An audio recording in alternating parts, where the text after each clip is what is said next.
ಇಲ್ಲೇನು ಎಷ್ಟು ಶಾಂತವಾಗಿ ಒಂದೊಂದು ಸಲ ಏನೂ ಇರೋದಿಲ್ಲ, ಸುಮ್ಮನೆ ಶಾಂತವಾಗಿ ಕೂತಿರ್ತೇವೆ.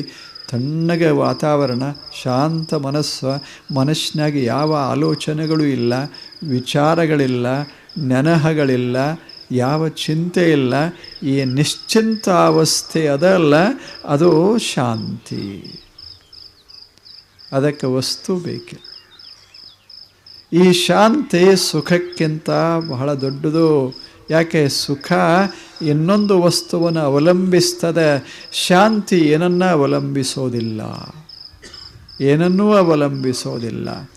ಸುಮ್ಮನೆ ಕಣ್ಣು ಮುಚ್ಚಿ ಒಂದು ಕ್ಷಣ ಎಲ್ಲವನ್ನು ಮರೆತು ಏನನ್ನೂ ಗೇನಿಸದೆ ಸುಮ್ಮನೆ ಹೀಗೆ ಕೂತು ಬಿಟ್ಟರೆ ಏನು ಮನಸ್ಸಿನಾಗ ಅನುಭವಕ್ಕೆ ಬರ್ತದೆ ಅದು ಶಾಂತಿ. ಈಗ ಮನ್ಯಾಗದೆ, ನಿಮ್ಮ ಮನ್ಯಾಗ ಲಗ್ನ ಆಗ್ತಿರ್ತದೆ, ಮನ್ಯಾಗ ಎಲ್ಲರೂ ಬಂದಿರ್ತಾರೆ, ಬೀಗರು ಬಿಜ್ಜರು ಎಲ್ಲ ಬಂದಿರ್ತಾರೆ, ಮನೆ ತುಂಬಿ ಹೋಗಿರ್ತದೆ. ಆವಾಗ ಒಂದು ಥರ ಸುಖ ಇರ್ತದೆ, ಮಾತಾಡಿ ಸುಖ, ಆ ಬಳಿಕ ಉಂಡು ತಿಂದು ಸುಖ ಎಲ್ಲ ಇರ್ತದೆ.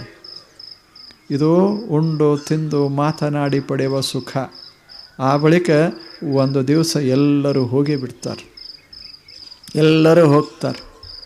ಮನೆಯಾಗ ಏನಿರೋದಿಲ್ಲ, ಎಲ್ಲ ಗದ್ದಲ ಮುಗಿದು ಹೋಗ್ತದೆ. ಒಂದು ತಿಂಗಳದ ಗದ್ದಲೆಲ್ಲ ಹೋಗೇ ಬಿಡ್ತದೆ. ಎಲ್ಲರೂ ಹೋದ ಬಳಿಕ ಮನೆಯಾಗ ನೀವು ಕೂತಿರ್ತೀರಿ, ಮನೆ ಶಾಂತ.